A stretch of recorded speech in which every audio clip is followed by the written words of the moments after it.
the summer of 1526, he's printing and smuggling Bibles. So there's this continuous flow. The Bishop of London finds out that it's coming to England, and he goes to Packington and buys up all the copies, and then he burns them.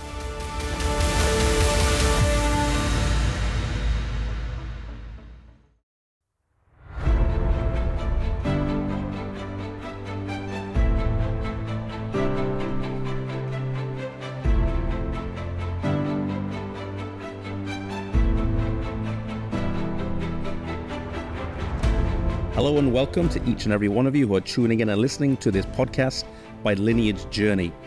Today we have a special guest. I'm actually down here in Australia at Melbourne at the AYC Adventist Youth for Christ conference, and I'm here with Suki.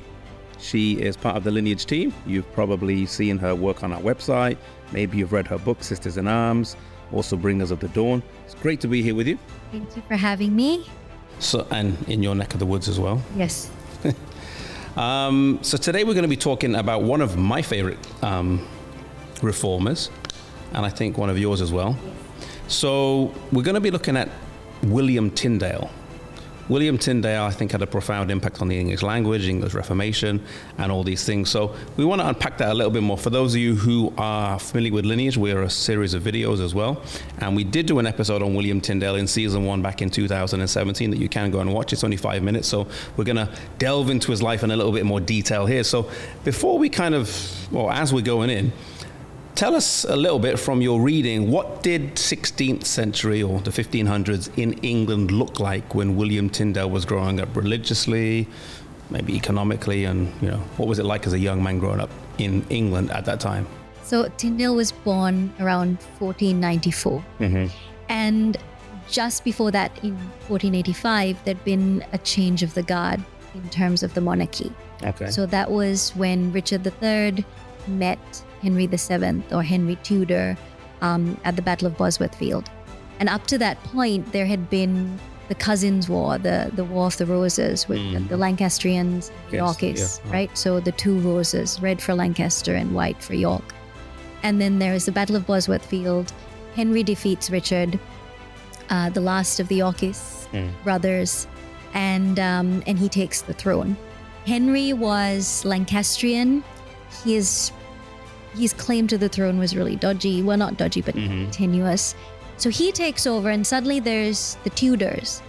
And the Tudors worked really hard to establish their claim to the throne. Okay. So when William Tyndale was born, he was born into a world where there was some sense of political stability, because you don't have people killing each other over the throne. But also this really kind of stressed out king trying to hold on to his throne and his claim to the throne. Okay. And he grew up during the reign of Henry VII. Henry VII was a man who was known to be very exacting. So he hoarded his money. He was very spendthrift, and he taxed quite heavily. So economically, England was not really going through a very good spell at that time. Henry was also known for taxing people and then throwing people in jail. So there was a lot of fear among the peasants. From what I've read, Tyndale was a yeoman farmer. So not really peasant class, not really gentry nobility, but middle class, upper middle class. So they would have had a comfortable life, but they would have had taxes. One really interesting fact of history is when Henry VII came in, he brought a mercenary army. And they brought what was known as the sweating sickness, where you woke up in the morning sweating, and by lunchtime you were dead. Wow. And so there was disease, there was, crop failure, rain, sometimes it would rain when it was not supposed to rain. So life in the 1500s in England was hard. It was especially hard for peasants. And then the yeoman farmer class would have also suffered with crop failures. And you're also living in England, in Europe, during a time when the Black Plague is still prevalent. The Black Plague changed the face of Europe. So people are struggling with, high price for wheat. There is a demand for labor. The price of labor is going up. So economically, it was unstable. Politically, England was grappling for stability under this new king, these Tudors. So it was interesting times to grow up in.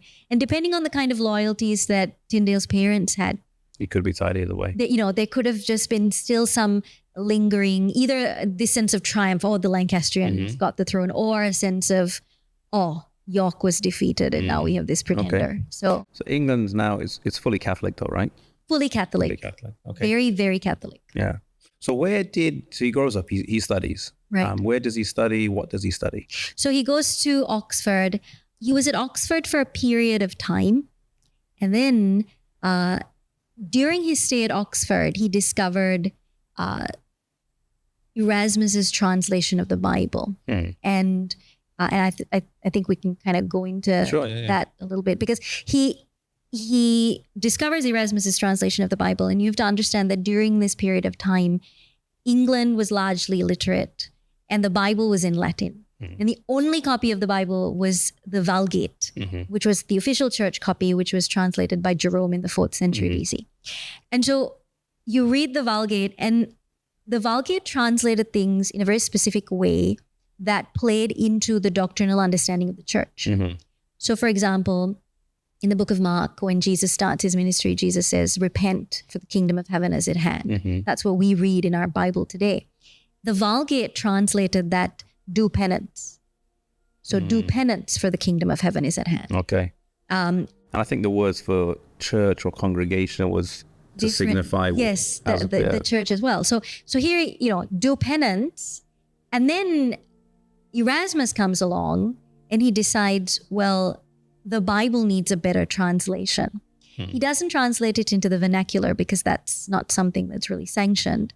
But he translates it into Latin from the original and he changes the meaning. So now instead of do penance, it says turn your heart, which is repentance. And so during this period of time, what Erasmus's Bible did was shift spirituality from a outward ritualistic to something inside out. So now you have these reformers reading and thinking about transformation and change of heart in Jesus. It's everything's shifting. So Tyndale starts preaching this at Oxford, and Oxford is a hotbed of Catholicism. It's not somewhere that you want to preach this. And he starts getting persecuted. So he moves to Cambridge. And he continued his education at Cambridge. And while he was at Cambridge, he meets Thomas Bilney, who was probably one of the leading proponents of the English Reformation at that time. We need to do a podcast on him. That's right. So meets Bilney, meets John Frith, who's also just this brilliant mathematician. And Frith, Tyndale, and Bilney, along with a whole bunch of others, they start studying the Bible. So Tyndale kind of started off his education at Oxford and then he transferred to Cambridge. So he does both. He does both. Okay. So Cambridge had more of a stronger Reformation. Cambridge was the hotbed of Reformation. Okay. Oxford was Catholic through and through. Okay. Cambridge was where the Reformation started, actually, with Bilney. And I mean, when we do our podcast on Bilney, we can talk about it. It's really interesting how they started it up right there. But So his life wasn't that long. No. I think it was 44 years, if I'm correct. Probably. Something around there. Died in 1536. 36. Yeah. 1494, yeah. So he was in his 40s. Yeah. So somewhere in his 20s, he gets a calling. Yes. To translate Erasmus's into the vernacular. Yep. How does that start? Yeah. So he leaves. So he's all fired up about. At that time, they were not called reformers or Protestants. They were called evangelicals in England. So he's all fired up about evangelicalism, all fired up about righteousness by faith. He's discovered this. And he finishes his time at Cambridge and he gets a job with Sir John Walsh back in Gloucestershire. He was born in Gloucestershire. He goes back to John Walsh's home in Little Sodbury Hall. And it's really interesting because he was learning all these things and he just felt this compulsion to share it. And John Walsh, as Lord of the Manor, would have an open table. And so he'd have a lot of the local clergy at his table. And Tyndale would come to the table with his little copy of the New Testament And during dinner, when the clergy was talking about things, Tyndale would like open up his Bible and start preaching to them from the Bible. And they got really upset because in their minds, you didn't like reading the Bible is almost tantamount to heresy. And so here's this man with his Bible, at the dinner table, and he's challenging the views of the church because the views of the church are going against the Bible. And they're telling him, how dare you? And in one conversation, Tyndale goes, I defy the Pope. And that was just, so it started there. Then he started preaching at St. Adeline's Church, which was where John Walsh went to church as well. They gave him the pulpit. And he's preaching about righteousness by faith. He's preaching about how all you need is Jesus. And the peasants, especially the tenant farmers, Sir John Walsh's tenant farmers, are just soaking this in. But the local clergy are realizing that he's undermining what they're doing, undermining their power over the people. And it's really interesting. Tyndale would not just preach at St. Adeline's. He would go out into the fields. And if he sees this group of farmers farming their land, taking a break during lunchtime, he'd go and talk to them under a tree and he was just out there with the people. And so the priests saw this happening and they were like, this is not good enough. So they started mingling with the people. It's really interesting. In England during this time, it seems to me that everything happened in an alehouse. So you'd go to the alehouse for news because they would sing ballads in the alehouse, and most of the ballads, that's how they sang the news in England during this time. And so they would gather the people at the alehouse and they'd start tearing down, the clergy would gather at the alehouse and they'd start tearing down Tyndale. And Tyndale felt like for every seed he planted, 4 or 5 clergymen would come and uproot it. Kind of harking back to the parable of the sword. And then he felt that he's not progressing. He wants the people to know this, but he just felt like he was a lone voice trying to counteract so many people. And then he realized, I know how to solve this problem. I'm going to take the Bible to the people. So bypass the clergy, bypass even himself as a preacher, and put the Bible in the people's hands. That's how it started. Fascinating. I think it goes along with the idea that something written will outlast something that's just spoken. That's right. Or something that's there's an actual resource. I mean, in this day and age, it could be something, it could be a digital resource, but he creates something that can outlast his presence. Right. And continue. So he's got this passion to share the Bible, but there's a problem because the Bible's banned so far he's done Latin. Yes. But he wants to make it so that the peasants can understand, but you couldn't translate the, and if I remember correctly, it was a law that was put in just after Wycliffe, probably around the reign of Richard II, where you could not translate the Bible into English. You couldn't read it in English. For any of us to grasp the reality of a law banning the Bible. Yeah. And you're a Christian or whatever you are, a Catholic, but you've never read the Bible. Right. And I think especially in England, it was really a reaction to Wycliffe. Because Wycliffe's entire ministry was really an attack against the establishment of the church. And it was at a time when the church was, there was a schism in the church was falling apart, but then there was the plague. There was so much social and political upheaval in Europe during that time. And here's Wycliffe standing up and challenging the authority of the Pope and the clergy in Parliament. And he had such powerful backers. He was John of Gaunt, the Duke of Lancaster, was his patron. Edward III, King Edward III was not, he didn't openly support him, but he was favorable towards him. And so as a backlash, when Richard II took the throne, there was this sense of no English Bible, just a pushback against Lollards and everything to do with Wycliffe. And then that was never repealed. So though during the time of Henry VIII, it wasn't that, people were like standing up on the rooftops talking about not translating the Bible. It was just a law that was put in place in the aftermath of Wycliffe, and it was just never repealed. But it was also the kind of law that, if you tested it, there will be consequences. Yeah. So you said earlier that society was illiterate at this time, pretty much? Yes. Most peasants couldn't read. Okay. And the gentry and the nobility could read. But even among them, it was limited to scholars. It's really interesting. But before the Renaissance, there was just if you're a gentleman, being illiterate was fashionable before the Renaissance. After the Renaissance, you had suddenly this change of, being literate and being noble is fashionable. That idea didn't trickle into England until the reign of Henry VIII. Oh, wow. Up till that point, there was this sense of, if you're noble, then you make your mark on the battlefield. You're not an intellectual. It's really interesting. You see this even in France. William Farel's, he's a French reformer. When he told his father that he wanted to go to the Sorbonne to study, his father was horrified because as a son of a nobleman, he was supposed to go and make his mark on the battlefield, not go and become an intellectual. Wow. So you see this in Europe. The tide really changed during the time of Henry VIII. In France, it started to change during the time of Francis I. They were these intellectual kings that were influenced by the Renaissance. They started bringing in poets and thinkers into their court. They started reading and writing. So that's when it changed. And so illiteracy was just, the way of life at that time. Yeah. So he has this translation. He starts it in England? Yes, actually he does. He does start. Does he have to fund this, or is he just kind of writing on his own pieces of paper for now? So he realizes that he needs a sponsor to do this because he can't work and do it. Besides which, it was getting really dangerous for him to stay with Sir John Walsh because he'd been preaching in the entire area around the Shire.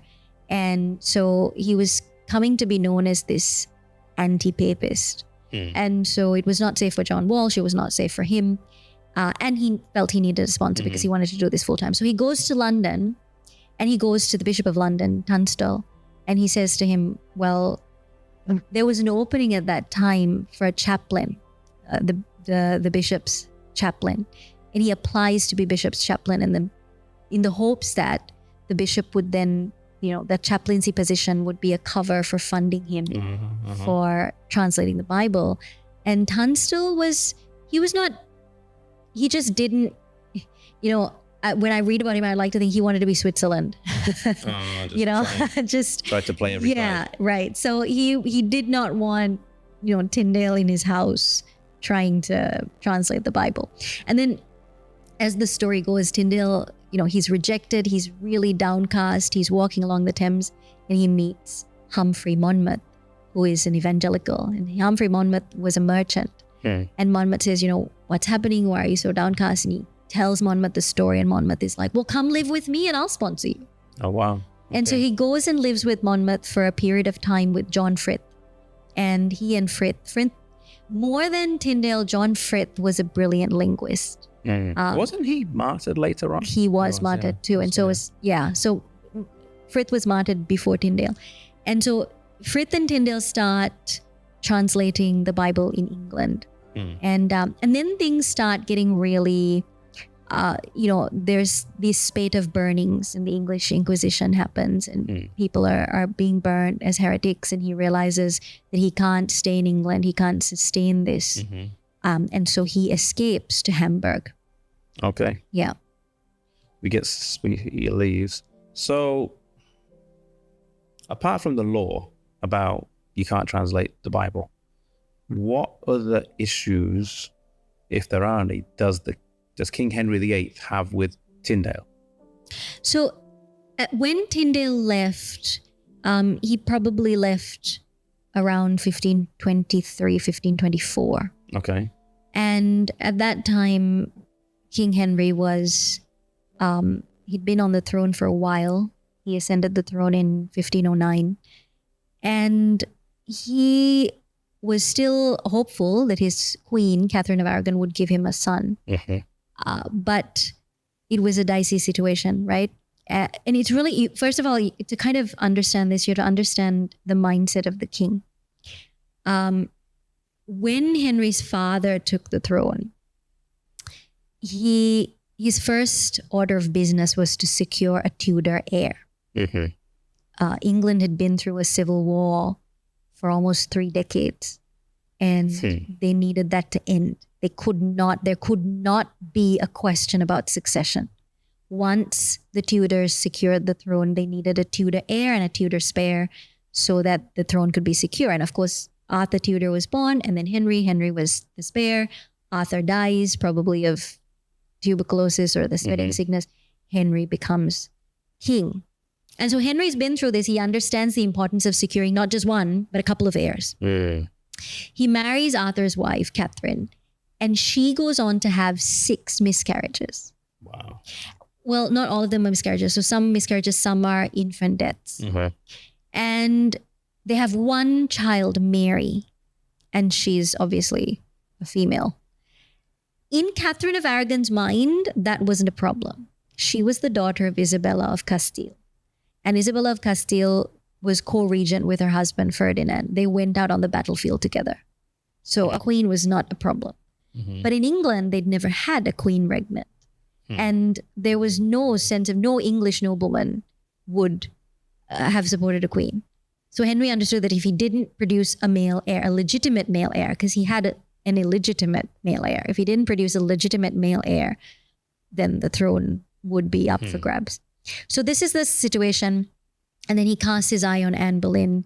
He's trying to get a divorce from Catherine, and he wants support. He's trying to gather support, especially scholarly support. Tyndale at this time is on the continent translating the Bible, and he hears about it, and he just openly denounces it. And Henry was somebody that you couldn't tell him no, and you couldn't tell him that what he was doing was wrong. He was really vain. And so he was very upset at Tyndale, to put it mildly. So that issue only comes once he's in Europe. Yes. So while he's in England, he can't translate. There's pressure. Yes. So he leaves. Yes. But then he voices his opinions about the king's divorce, remarriage that's imminent. Yes. And that even puts him in further into the bad books. That's right. And that would have been in the Henry married Anne Boleyn in 1533. Oh, okay. So beheaded. He's close to his death. Beheaded her in 1536. She was beheaded in May of 1536. Tyndale died in November. So this would have been in the 1530s when everything was going on. After he had released the Bible, he'd released the Bible in English. He's already released it. But he was working now on the Old Testament. He'd already released the New Testament. So there was that tussle at that point in time. Okay.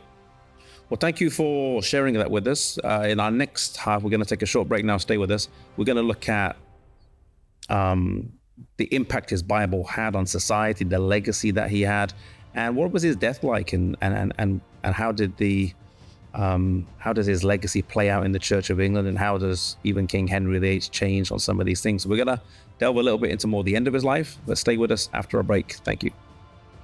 Lineage is a non-profit organization kept running by generous donors like you. Support us today on patreon.com/Lineage Journey.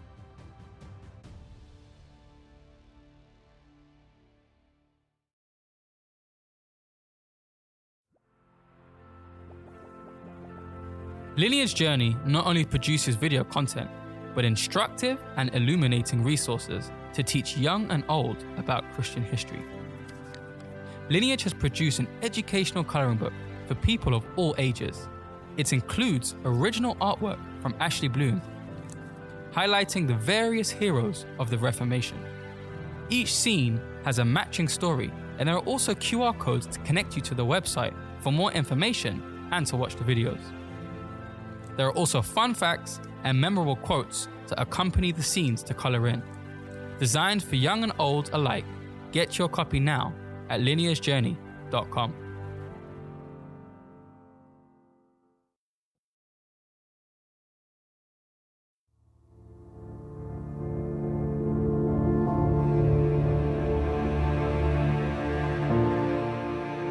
The Reformation is synonymous with men like Luther, Calvin, and Zwingli. When we think of that period of time, it's their names and their stories that leap to mind.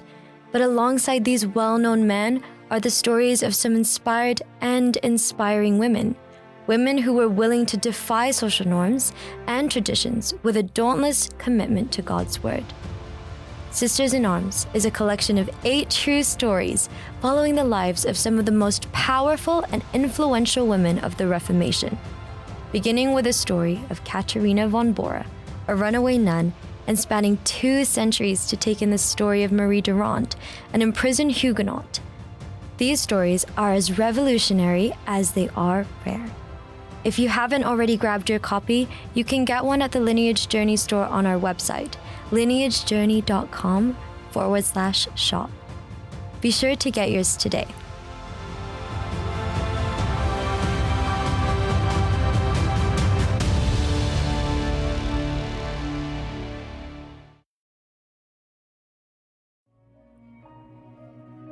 History shapes identity. Identity shapes mission. And a clear mission determines the trajectory of your future. Knowing where you come from is key to understanding your present purpose and your future mission.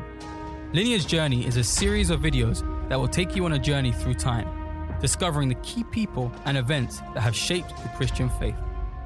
From the Waldenses to Martin Luther to Zwingli, from England to France, Switzerland to Germany, the light broke over the horizon of Europe, piercing through the dark ages, and then spread out over the world. As the United States of America rose to supremacy, Christianity formed the bedrock of this great nation. And so from the Great Awakening to the Great Disappointment and beyond, Lineage follows the journey of God's church throughout time, immersing you in the places, the stories, and the people through whom Christianity has shone the brightest. Join us on a journey through time. Follow us on social media at Lineage Journey, or check out our website at lineagejourney.com.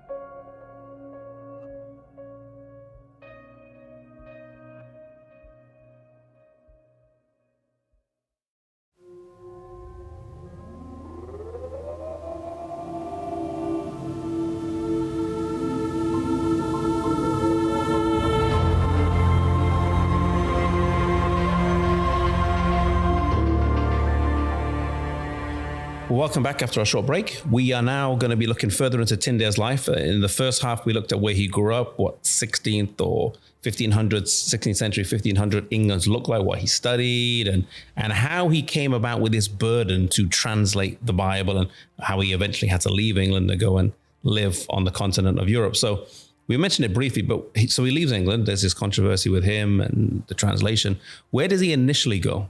And does someone shelter him, or is he quite free when he gets there to Europe? He's free. He goes to Hamburg. Probably from England goes to Antwerp, and then from there makes his way to Hamburg. Okay. I think, and this is, there's some historical evidence for it. Some of it is my personal view, that he goes to Hamburg, goes to Germany, because Luther, by this point, Luther is fairly well established. The Reformation in Germany. So it's more, and it was more friendly towards the kind of thing that he wanted to do. So he goes to Hamburg, and he takes with him an assistant, William Roy, because he needs somebody to help him with the linguistics. He would have liked, I think, to have taken John Frith, but he doesn't take Frith with him. He goes with Roy. Roy is his helper. And it was tough going. Even though Humphrey Monmouth promised to sponsor him, Tyndale was very poor. Now, when I see these two facts, Monmouth promised to sponsor him, but Tyndale was poor and struggling. The conclusion that I can come to is that, resourcing a translation of the Bible, the paper, the ink, the books, the rent, the candles, all that amounted to a lot of money, probably more money than Monmouth was able to send. And I think there was also just this sense of Monmouth was not able to send him money regularly, smuggle it out. So he was poor, not so poor that he couldn't resource himself to do the translation, but poor enough that he had to live in shabby lodgings. A lot of the time during winter, he didn't have enough fuel for a fire. And so he struggled. Do you know what year he moves there, roughly? Probably around 1524. Okay, so he's there about 12 years in Europe. Yes, 1524. Okay. He never went back to England. Yeah. 1524. So I saw that there's a film called God's Outlaw. Yes. Would you think, is that a true description, that he's kind of like on the run? I think so. I think when you look at the facts, it wasn't like this romanticized idea of King Henry sending people to chase him out of England. But it was definitely, he was an outlaw in that he was translating the Bible at a time when it was illegal to do so. He had to leave the country in order to do it. But also, he was then smuggling the Bible back into England. There's some fascinating stories with that, isn't there? Like how does he gets the Bibles in, smuggling them on ships somehow? Yes. So before that, so now he's in Hamburg, probably around the summer of 1524. The reports vary, but some sources say he left Sodbury Hall in 1523. By the time he leaves for Hamburg, it's 1524. Okay.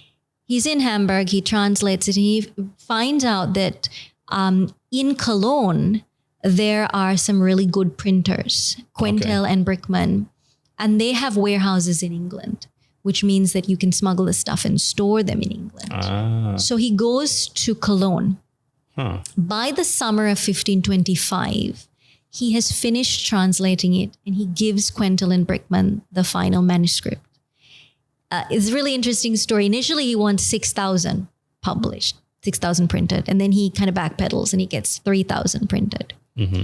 This is now on the press, and while this is on the press, this Bishop Cochlaeus comes to Cologne.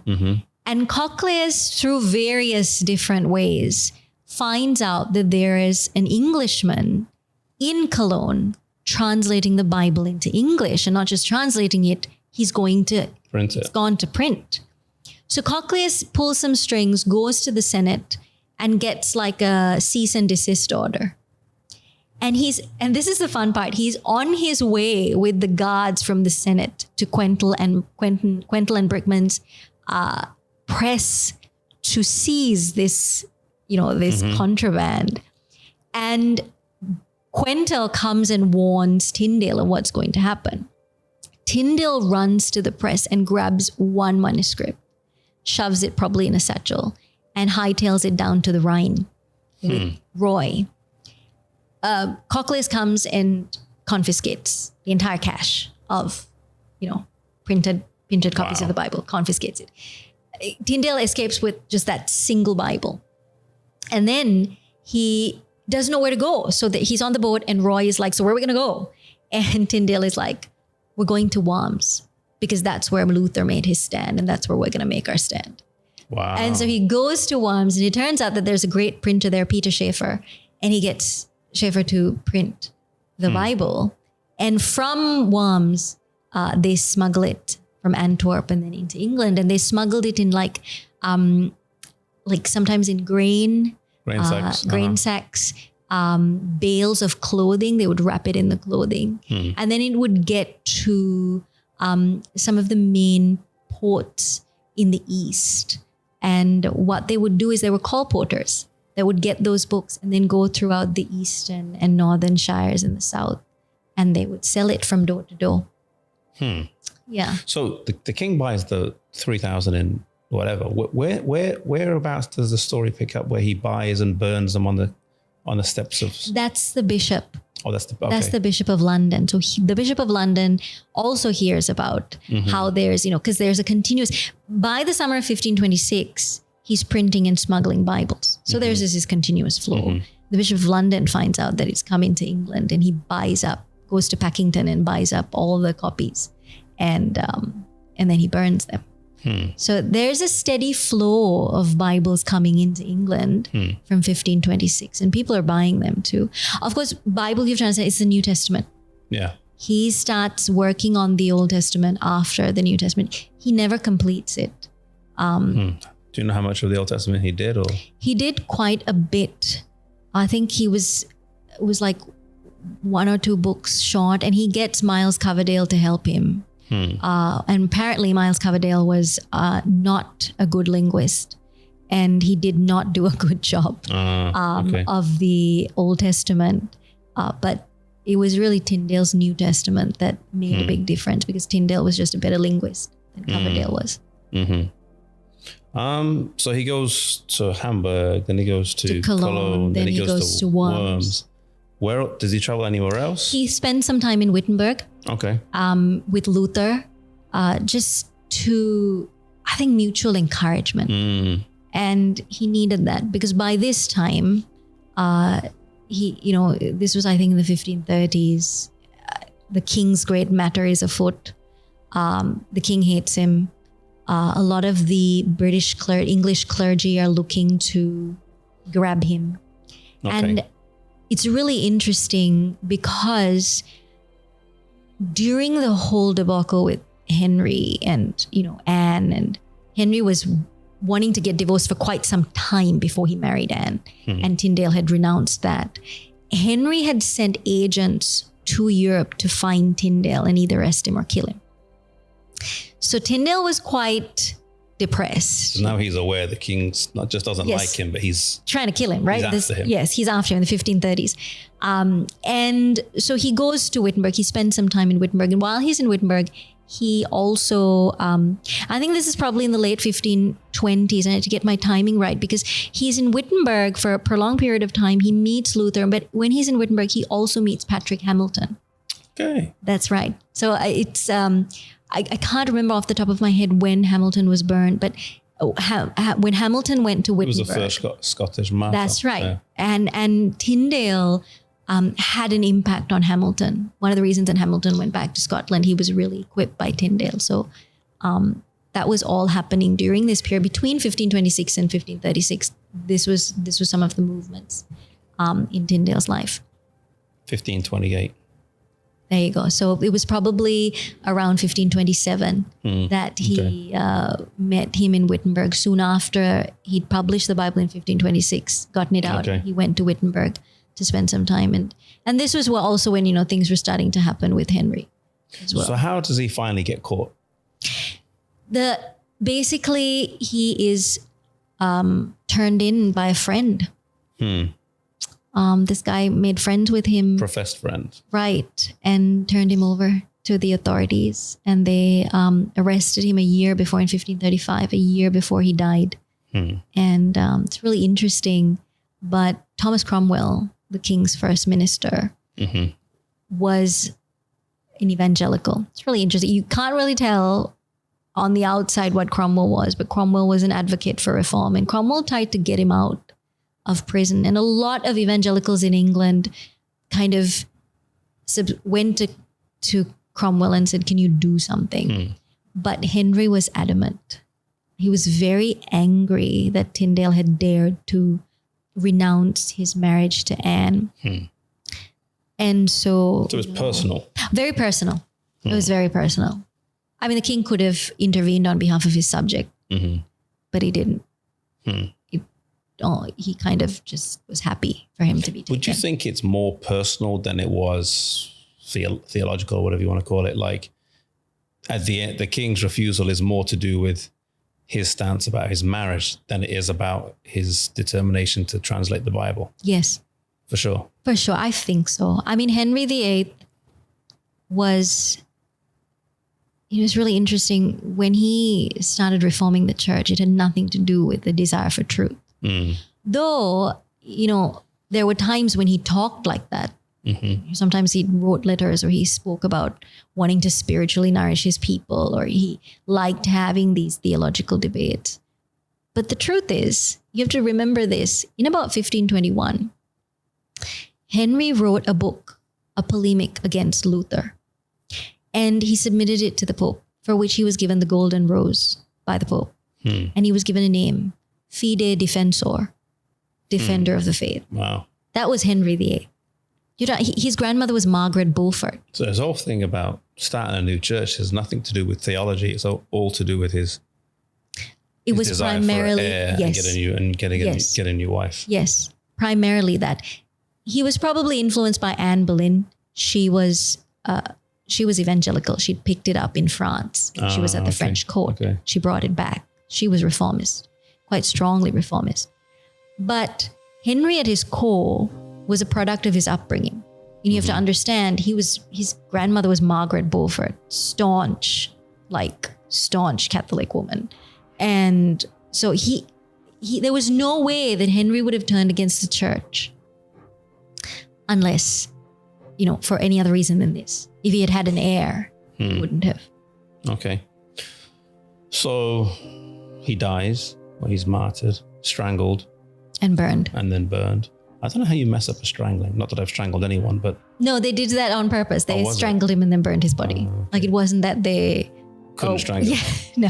Okay. No, the pictures, if you look at the woodcuts, like the woodcut pictures, say in Fox's Book of Martyrs, you see him strapped to the stake with the noose around his neck. So I think it's a bit of both. killed him.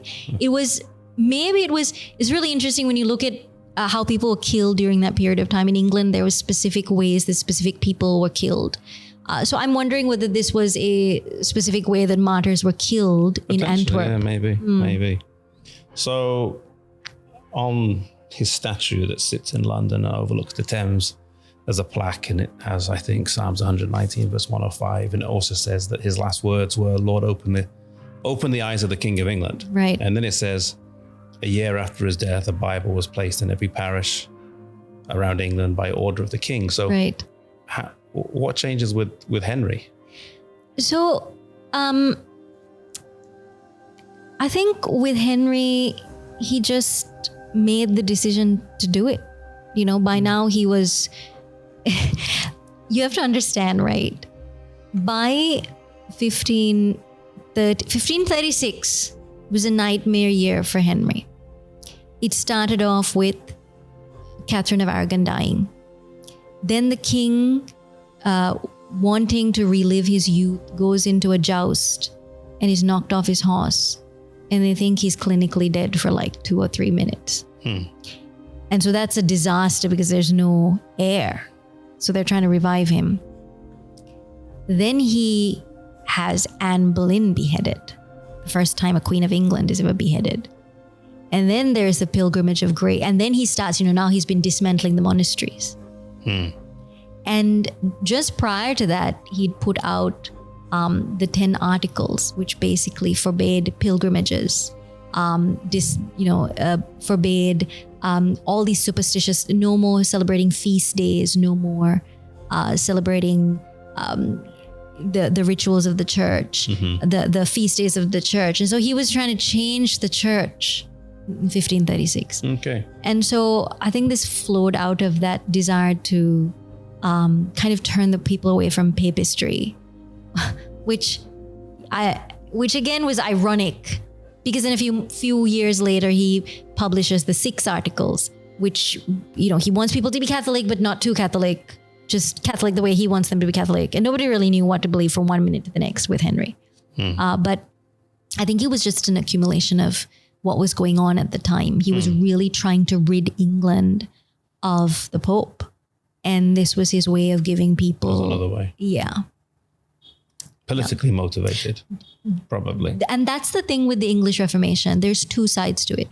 There's the celebrated version is, well, Henry did this because he wanted an heir and he was willing to wade through blood to get it. And so he basically kicked out the Pope and started fashioning his own church, which is what the Church of England became. And he did it ad hoc. So, but really that's one aspect of it.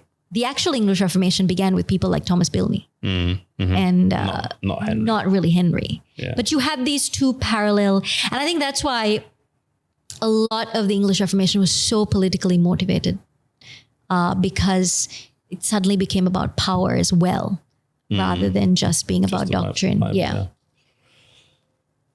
What impact does the translation that he does have on the English language, or even and what we speak today?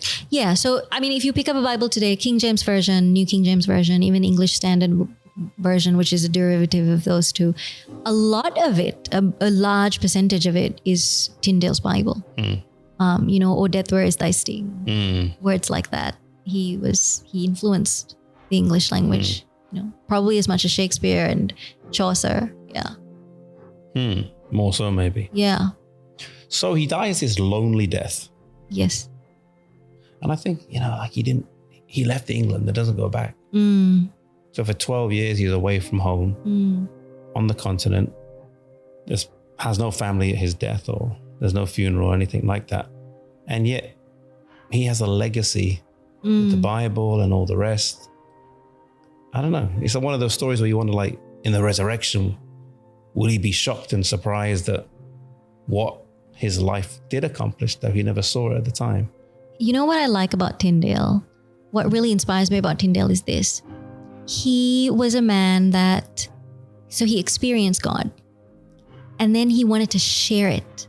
And then God gave him a clear calling. Yeah, I like that. He knows exactly. That's right. Exactly what God has called him to do.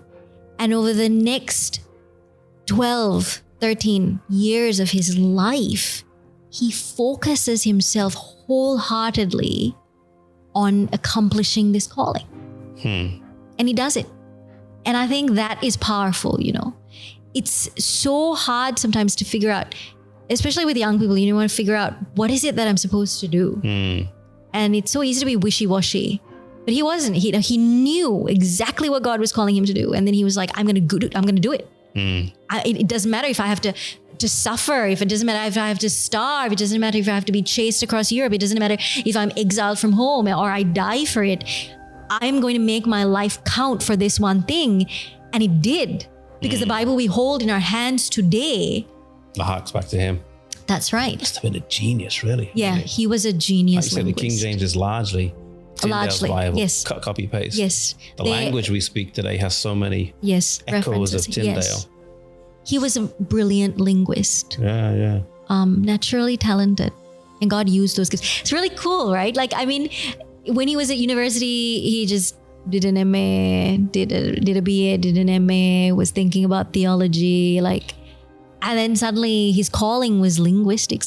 And I think it's another thing about gifts, how God gives certain people gifts, right? We're all gifted in some area. The Spirit gives gifts, and Tyndale's gift was being a linguist. And you wouldn't think that, when you're in church, you think, especially when you're in ministry, you think, pastor or teacher, we can narrow the field down to, these are the gifts that the Holy Spirit gives us, But then do you think linguist, and how a linguist can then become... Someone who can shape the language. That's right. Well, going back to that table discussion where he says, I cause the boy who drives the plow. That's right. To know more of the scriptures than you do. And he does it through monosyllabic words. Yeah. Like that's his thing. He's just going to pick words that have, as easily as he can, words with one syllable. Yeah, simply. To make them simple. As simple as possible. But yet it's profound. That's right. It's profound. And I think that's the power of his genius. Yeah. You know, that he was able to take something as powerful as the Bible and then turn it into something so simple that English people could read it. And then, as the reign of Henry VIII progressed, and he was an intellectual, he encouraged his nobles to be intellectuals. He put the Bible in, all the churches. It was chained to the wall, of course, but you could go in there and read it. At least you had it. Yeah. You had it. People started to, it's really interesting, people started to become literate so they could read the Bible. So the presence of the Bible drove literacy in England. Literacy. Because people realized, there's the Bible. And there's a Bible. By this time, people knew about Luther. People knew about this massive movement of ideas. And that the Bible was the wellspring, the source of those ideas. And so it drove them to learn the language so they could read this book that was changing Europe. It's pretty cool. So as we kind of draw to a close, just want to make it, what key lesson do you personally draw or you think that our listeners should hear from his life? Like what's the big story, or what's the big theme, or what's the big takeaway from the life of William Tyndale? I think for me, it's the lesson from Tyndale summarized in 1 John 1:1-3, where John says, that which we have seen and heard and experienced of the word of life declare we unto you. And ultimately that was Tyndale's life in summary. He experienced Jesus through the Bible, and then he dedicated his life to share that with others. Through the gifts God had given him. I really like that, We're not all the same. And yet God has given us that same calling, make me known. Yeah. And yet you can use your gifts to make him known. Amen. Well, thank you for joining us. Thank you for being with us. And those of you who are listening or watching, we pray that this podcast into the life of William Tyndale has enlightened you and giving you some insight into who this man was and what an impact he still has today. And may we live lives that make a similar impact on the world around us, but also understand what our purpose is and that our purpose is bigger than our life. Thank you for joining us. May God bless you. If you want more information, please go to www.lineagejourney.com, where you can see our videos, read our articles on the website, find some of our resources there, and see some of the other podcasts we've done on other episodes of Christian history. Thank you, and God bless. Thank you for listening. We hope that you enjoyed this episode. Lineage Journey is supported by your generous donations. Did you know that you can donate on a monthly basis? Any amount from $2 to $100 or whatever you decide through patreon.com/Lineage Journey. Your donations go towards the cost of producing our varied content, and we thank you for your support.